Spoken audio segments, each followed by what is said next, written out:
Guys, I don't fit the stereotype. Everybody thinks all black people together. We're gonna get it Everybody together. thinks all black people All can black dance. people can dance. That's what I said. But you know what? The other DNA got too much in the ancestors because I can do my good like sway 1-2 step, but that's about it. I'm not going to embarrass myself by trying to dance today. It's gonna. We'll work on it. We'll work on it. Yeah. I want to start with you, Mrs. Moore. First of all, my mom would be so thrilled to know I'm talking. I didn't tell her, so after the show, we'll take a selfie so she'll believe me. But it's so curious because, like I said, when I came up, you weren't really on Broadway anymore. You were doing albums and a singer. So I knew you as a singer, but you actually Did you know that I was a teacher? I did not know that. Wow. See there? Okay, well, fill me in. Tell me how you went from teaching to Broadway to singing to putting out albums. My mother was a single parent. She was a singer. So that's in my DNA. Wow. My natural father did not marry my mother, but he was a very famous big band leader. His name is Teddy Hill. You can Google him. But his most, I guess, notorious thing was running Minton's Playhouse, which still exists. Yes, I've been to Minton's. Yeah.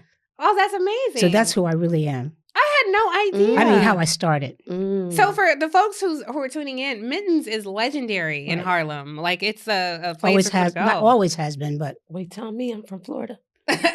Well, Minton's is like a mecca for all of the jazz greats. Okay. And back in my father's time, Teddy Hill, they were innovators. They started the jazz movement, or the modern jazz movement. Wow.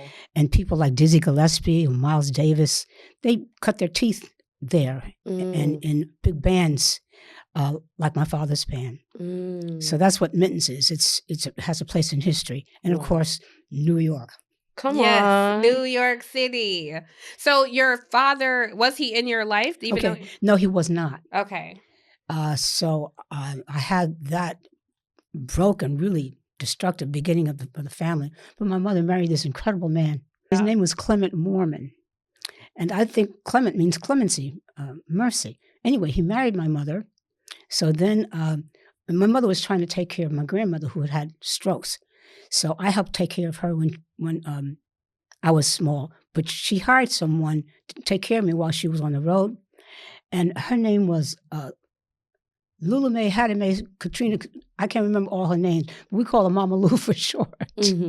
Lula Mae, that I think people all across listening to this will understand Lula Mae. I love it. Well, I'll draw a quick connection because I can't tell all of the details, but that's why I got the character Ludi Bell Gutsa Mae Jenkins. Wow. And people thought I had studied acting. Yeah. But that's who I was raised by.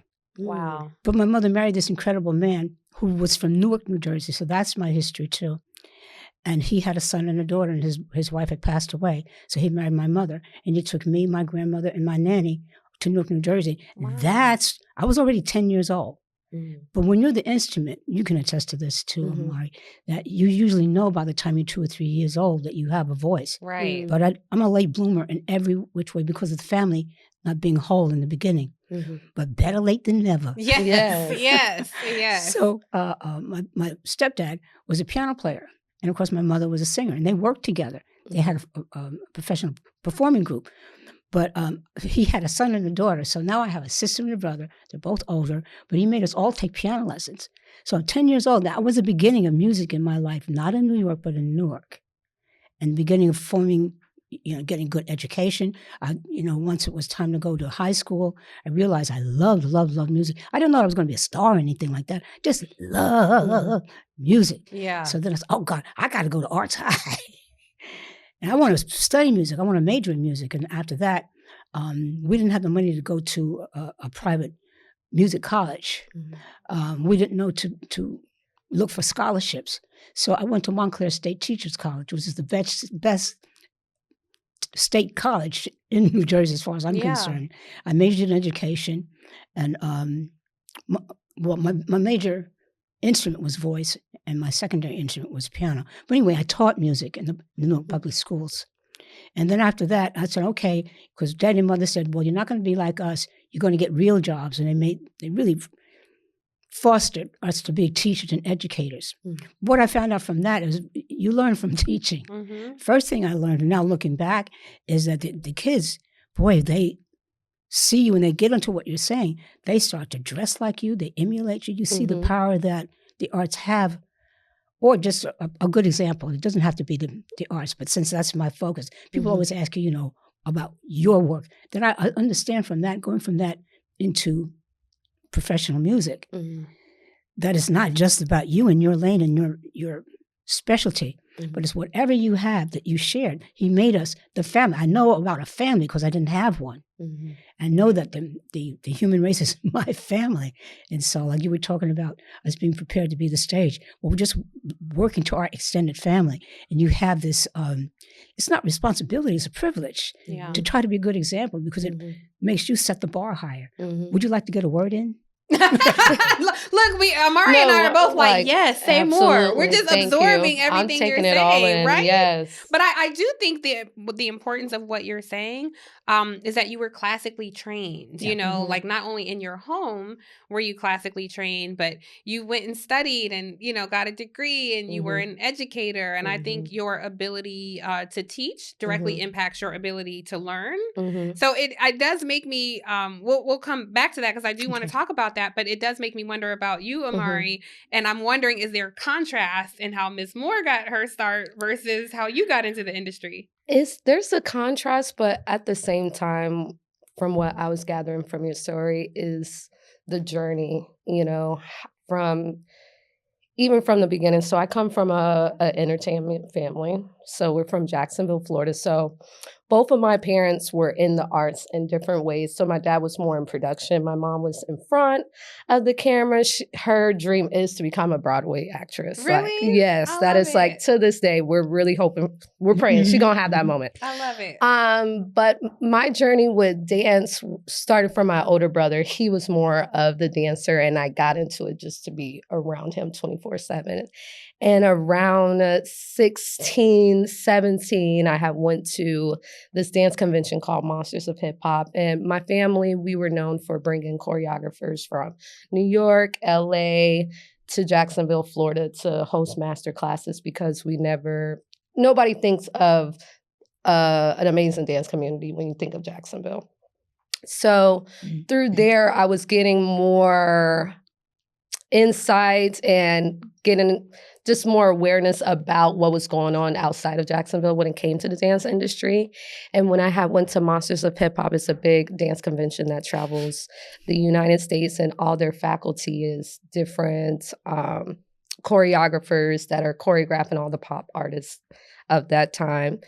And I got nominated for the show, and that's when I really realized, like, oh, wow, I can really do this. Because growing up, we did our local production shows and different things of that nature, but the dream always was just contained in Jacksonville. Yeah. There was nothing really that I saw outside for me.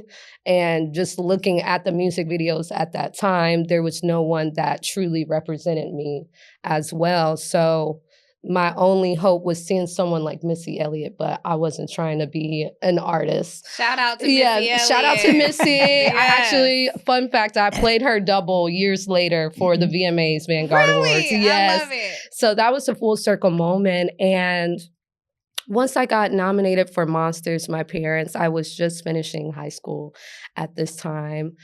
And they were like, you got to go to college. You got to go to college. I did a semester and I was like, I really cannot. I love it, but it's not me. I really want to try and pursue dancing. And so they were just like, okay, we'll give you a year to figure it out. If you make this hip hop show, we'll let you do it. And I actually made it. I made the Monsters of Hip Hop show, and that really just opened my whole world and just exposed me to a different side of me. And shortly after, at 18, I went on my first dance tour to Japan. So since 18, I've been traveling the world and actually starting off as a teacher. I wanted to pursue backup dancing first off, but they were just like, no, the industry, it was a whole bunch of no's from everywhere. But I still wanted to dance. I still knew it was in me. That's how I was going to share my art to the world, was through movement. So that was just like my starting point on How did you into get it. from all those no's to a yes from Miss Knowles?